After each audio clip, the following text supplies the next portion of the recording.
자, 오늘은 지난 시간에 동양의 고대 사회에 대해서 봤는데 오늘은 서양의 고대 사회에 대해서 공부하도록 하겠습니다.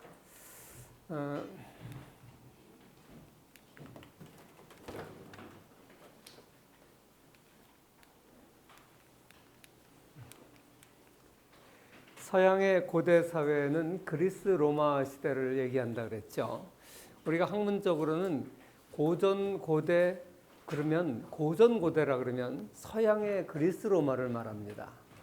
클래식 고전이라 그러면 우리 동양 사람들의 입장에서는 이제 중국, 인도, 한국 여기 그 옛날을 생각하지만 이 세계 역사가 서양 중심으로 기록되다 보니까 고전 고대다 그러면 서양 고대를 얘기해요. 특히 그리스 로마를 서양에서는 고전 고대라 그러는데 이게 그냥 세계적인 학술 용어로 굳었어요. 그래서 그리스 로마를 얘기합니다. 그래서 오늘은 이 그리스 사회에 대해서 먼저 공부하도록 하겠습니다.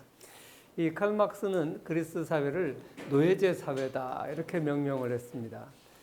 칼 막스는 우리가 알다시피 생산 양식에 따라서 시대를 구분했잖아요. 그래서 그리스 로마 사회는 노예제 사회다. 노예가 생산에 주된 역할을 했다 해서 노예제 사회다 이런 얘기를 합니다.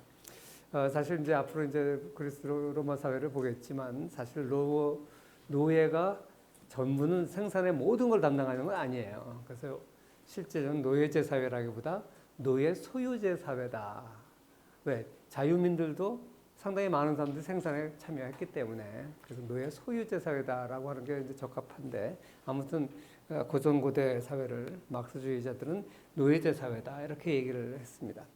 그리고 이제 또 로마는 나중에 이제 제국으로 되지만 그리스 시대는 또 로마 초기에는 고대 도시가 발달하는 시대죠. 그러니까 이 오늘날 같이 큰 나라가 아니라 도시 중심으로 국가가 형성되고 그래서 이제 식민지를 얻더라도 그 식민지에다가 식민 도시를 건설하는 거지 큰 제국을 건설하는 건 한참 후의 얘기입니다. 그래서 주로 도시국가 형성의 특징이고 그리고 이제 아까도 얘기했지만 이 3세기 이후에 가서야 이제 제국이 형성되고 그 다음에 이 작은 정부가 이제 하나의 특징입니다. 이 작은 정부라는 게 뭐 오늘날 우리가 이제 얘기를 많이 하죠. 큰 정부가 바람직하냐, 작은 정부가 바람직하냐. 공산주의나 전체주의는 큰 정부를 바람직하다고 여기는 생각들인데 그리스 로마 시대는 전형적으로 작은 정부예요. 심지어 로마가 거대 제국을 형성했을 때도 작은 정부라고 볼 수 있어요. 왜 그러냐면 식민지들의 세금을 그렇게 많이 안 걷었어요. 나중에 이제 로마를 공부할 때 자세하게 얘기하겠지만 이게 제일 특징은 작은 정부라는 것이 특징이에요. 그리고 나중에 이 작은 정부의 전통은 중세 봉건 사회에도 그대로 이어집니다. 우리가 알다시피 서양 중세는 지난번에 얘기했지만 분권 사회라고 그랬죠. 그 분권 사회라는 것은 봉건 영주들이 실세예요. 근데 영주들로 이렇게 권한이 분산돼 있었기 때문에 작은 정부가 유럽 문명의 하나의 특징이다.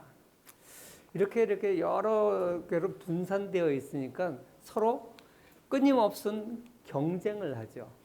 우리가 완전 경쟁하면 여러 시장 참여자들, 수요자든 공급자든 양쪽이 다 여러 시장 참여자들 간에 끊임없는 경쟁, 이게 시장 경제의 특징이고 그 서로 경쟁을 하고 견제를 하고 이것이 이제 특징인데 이게 작은 정부의 특징이에요.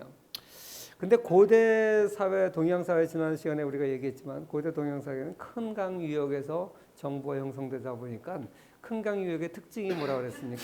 하류 지역에 비옥한 토지가 많이 쌓이게 되고 그 하류 지역은 비옥한 토지가 많으니까 생산성이 높으니까 인구도 많아지고 그러니까 그 지역을 점령한 왕은 또는 통치자는 더 많은 큰 군대를 가질 수가 있고 큰 군대를 가지고 있으니까 어떻게 돼요? 주변을 쉽게 정복할 수 있죠. 그러니까 균형이 안 맞아요. 그 주위에 생산성이 낮은 지역에 있는 지역은 인구가 작고 하류 지역의 생산성이 높은 지역에는 인구가 많고 그러니까 군사력이 그때 당시 전쟁이라는 것은 사람 숫자에 달려있기 때문에 결국은 동양 문명의 특징은 큰 지역을 통괄적으로 다스리는 절대군주가 나타나기 마련이다. 이런 얘기를 지난번에 했어요.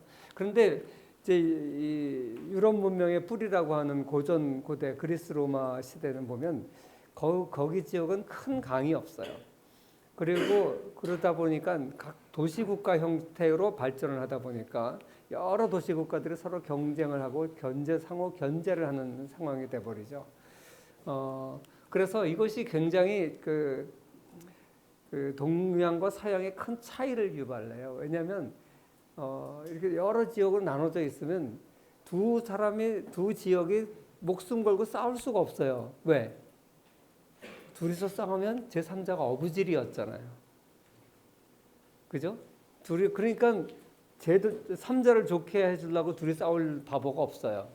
그러니까 팽팽한 견제 상태에서 서로 이제 균형을 잡아가죠. 물론 이제 나중에 서로 연맹을 만들어서 연합을 해가지고 어느 지역과 어느 지역, 팔로폰네소스 전쟁 같이 이렇게 할 수는 있겠지요. 그러나 분산되어 있을 때는 상호 경쟁을 하는 것이 유럽적 특징이다. 그래서 여러분들한테 내가 전쟁과 경쟁의 차이에 대해서 좀 얘기를 하려고 그래요. 우리가 흔히 자본주의 시장 경제를 전쟁에 비유하는 사람들이 있어요. 승자 독식, 그리고 죽을 때까지 싸우는 거, 뭐 이런 거를 자본주의의 특징이라고 얘기하는데 그렇지 않습니다. 사실 자본주의 시장 경제는 상호 견제가 더 많아요. 여러분 그 프랑스에서 열리는 전국 뚜르 드 프랑스라고 하는 그 자전거 경기 아세요? 그 23일 동안 달리니까 어마어마하죠. 3,500km를 달리니까 500km라면 서울과 부산 거리예요. 그러니까 서울과 부산의 7배 되는 거리를 23일 동안 달리는 프랑스 전역을 달리는 유명한 사이클 경기죠. 그런데 이 사이클 경기에 황제가 있는데 미국 출신의 랜스 암스트롱이에요. 이 사람이 5번을 그때 당시에 우승했는데 2003년에 어떤 일이 있었냐면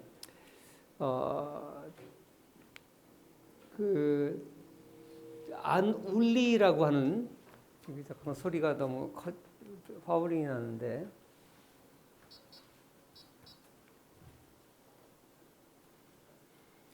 안 울리라는 사람이 그 마지막 결승전까지 암스트롱하고 이제 선두에 서게 됐어요. 그런데 결승전을 잠깐 소리가 나지? 이것 때문에 그러나?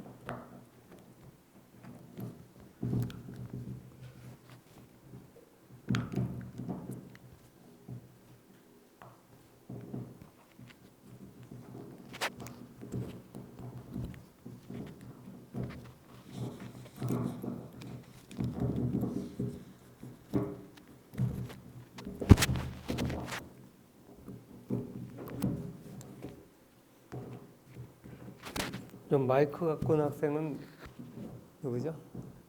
이게 사이즈가 서로 안 맞아. 다른 마이크 거를 잘못 끼워놔가지고 그래서 이렇게 빠지거든. 그래서 내가 지금 이렇게 꽂는 건데 이 두 마이크가 같이 있으니까 화우링이 나는 것 같아. 다음에 일단 이걸 좀 그런데 1등 서서 달리던 암스트롱의 자전거가 길가에서 이렇게 물 막 건너주고 하는 관중들의 물통 끈에 걸려가지고 넘어졌어요. 결승점을 10km 정도 앞둔 시점이니까 3,500km를 달려오는데 마지막 10km 남았을 때쯤 23일쯤 달리면 거의 인간이 정신력 가지고 하는 거고 몸에 모든 에너지는 다 이제 소진된 상태예요. 그때 이렇게 가다가 넘어지면 엄청난 거리 격차가 나고 이제 끝나는 거죠. 그리고 이제 회복할 수가 없어요. 그래서 넘어졌으니까 이제 울리히가 이제 이번에 우승을 할 기가 막힌 찬스가 된 거예요. 그런데 앞서 달리던 울리히가 딱 섰어요. 그러면서 암스트롱이 일어나가지고 정신 차리고 다시 자기 옆으로 올 때까지 기다렸어요. 그리고 같이 또 스타트를 해서 갔습니다. 그랬는데 졌어요, 울리히가. 그래서 이 대회에서 비록 울리히가 2등을 했지만 모든 프랑스 사람들은 울리히한테 열광을 했어요. 그래서 그걸 위대한 멈춤이라고 명칭을 붙여요. 그래서 이제 인터뷰를 하니까 다른 사람의 실수로 우승하고 싶지 않습니다. 아주 명언이죠, 명언. 이게 어떻게 보면 이 스포츠 정신의 정말 대표적인 사건이에요. 근데 어떻게 생각하면 암스트롱이 그냥 자기가 양보할 수 있을 것 같은데 암스트롱 끝까지 우승을 했어요. 근데 암스트롱은 전설적인 인물이었는데 이 사람이 왜 그러냐면 무슨 암에 고환암인가 암에 걸렸었어요. 그래서 그걸 극복하고 또다시 우승했다 그래서 세계적으로 아주 유명한 선수인데 나중에 이 사람이 도핑 테스트에 걸렸어요. 그래서 결국 나중에 1999년부터 2005년까지 계속 약물 복용해 왔던 것을 오프라 윈프리 쇼에서 인정을 했습니다. 그래서 이 사람이 그동안 모든 우승은 다 무효가 됐어. 완전히 불명예가 됐죠. 이건 또 거꾸로 이제 스포츠 정신의 반대의 산증인이 되어버렸어요. 이 사건이 아주 유명한 거라서 여러분들 소개하는데 내가 왜 이런 얘기를 하느냐. 이 자본주의 경쟁이라는 것은 이 스포츠 정신하고 비슷해야 돼요. 그런 여건과 그런 제도를 만들어가는 게 그 나라 사회와 정부의 역할인 것 같아요. 그래서 시장 참여자들의 정신 상태인 것 같아요. 우리가 종종 이걸 망각하면 자본주의 경쟁이 아니라 전쟁이 돼버리고 말죠. 그래서 이 동양은 전통적으로 이 경쟁이라는 인식이 좀 약해요. 왜? 사회 전체가 수천 년 동안 역사 속에서 전쟁을 했으니까. 동양에서는 어떻게 해야지 평화가 오냐 하면 그 막대한 군사력을 가진 중심부가 다른 지역을 끊임없이 정복 전쟁을 해요. 그래서 다 복속시켜서 다 조공을 받기로 하고 항복했을 때 비로소 평화가 오는 거예요. 그러니까 동양 사회의 제국의 특징은 뭐냐? 중앙 집권이 약화되면 도처에서 권력이 일어나고 그 혼란기를 겪다가 한 힘센 놈이 중앙부를 차지하고 가장 많은 인구를 가지고 있는 중앙부를 차지하면 그러고 나서 그 주변부를 딱 정복하면 평화가 와요.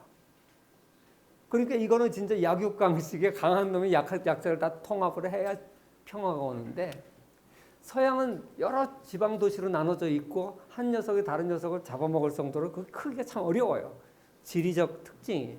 그러다 보니까 상호 균형과 견제가 이게 하나의 문화로 자리 잡아 있어요. 그리고 그걸 다 올림픽 이후에도 스포츠 정신으로 승화를 시켰고.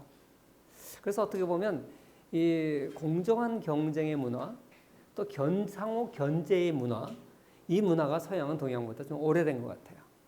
그래서 과거에 계몽주의 시대에 왜 서양이 동양보다 발전을 했을까를 그 질문에 대해서 대답하는 방식 중에 하나가 서양은 일찍부터 이런 분권 사회였고 상호 견제하는 문화가 오랜 역사 속에서 자리 잡았기 때문에 그렇다라고 서양 계몽주의 학자들은 얘기를 했는데 그게 오늘날에도 상당히 많은 사람들이 수긍을 하는 그런 이론 중에 하나가 되겠습니다. 자, 그러면 이 정도로 서양의 특징을 간단하게 언급하고 이제 그리스 시대부터 한번 살펴보도록 하겠습니다. 그리스의 문화의 이제 시작은 크레타 섬에서 시작됐다. BC 2000년경에 크레타 섬에서 크레타 문명이 일어났다. 이렇게 얘기를 합니다. 사실 이 그리스 지중해는 내해라 그래요. 안쪽 바다.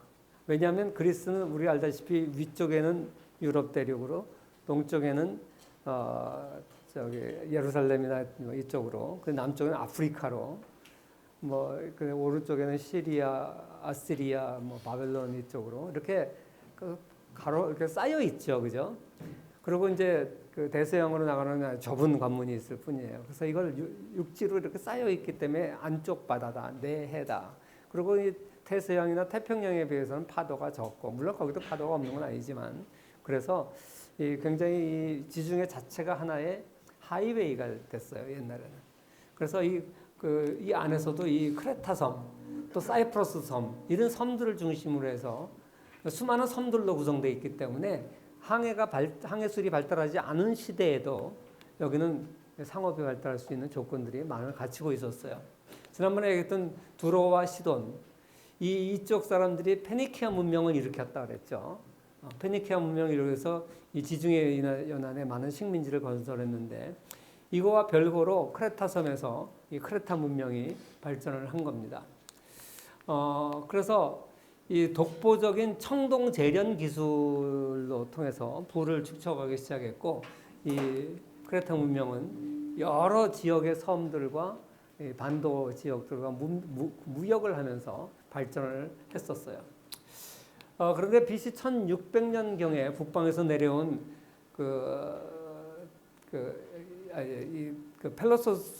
펠로폰네소스 반도의 이 북쪽에 미케네 지역이 있는데 이 펠로폰네소스 반도를 갖다가 이 북쪽에서 내려온 도리아인들이 점령을 하게 되는 거죠. 그래서 이 미케네 문명을 파괴하고 이들이 중심이 돼가지고 각종 폴리스들을 만들게 됩니다. 이 폴리스 그러면 이제 고대 도시 국가를 우리가 폴리스라고 부르죠. 이 폴리스는 제일 유명한 폴리스가 이제 아테네하고 스파르타죠. 이 아테네는 이때 도리아족들의 침입을 피해서 도망가서 만든 아카이아인들이 건설한 도시를 우리가 아테네라 그럽니다. 그래서 요 펠로폰네소스 반도 말고 그리스 반도의 맨 밑자락에 여기 아테네가 있죠. 그리고 이외에도 터베, 코린트 이런 도시 국가들이 유명하고 그 다음에 이 미케네 문명을 물리치고 이 도리아인들이 펠로폰네소스 반도의 대부분을 지배하게 되면서 이들이 만든 것이 바로 스파르타입니다. 그래서 이 사람들이 요 올림피아에 모여서 BC 776년부터 우리 전쟁을 잠시 멈추고 우리 스포츠를 통해서 평화를 구하자. 그래서 이제 고대 올림피아 경기가 BC 776년에 처음으로 시작되는 것이죠.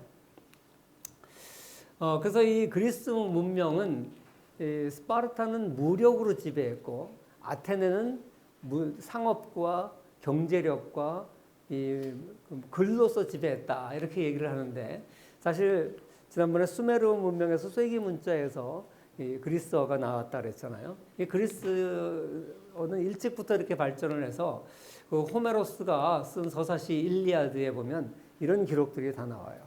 그래서 이게 트로이 전쟁 뭐 이런 기록들도 많이 나오죠. 그래서 아테네가 바로 이 오늘날 민주주의의 이제 시작점이죠. 이 고대 그리스에 보면 오늘날의 자본주의, 민주주의의 뿌리가 되는 아테네 문명이 있고요. 아테네 도시국가가 있고 그 다음에 또 오늘날 사회주의, 공산주의의 전형인 스파르타가 있어요. 그 옛날에도요.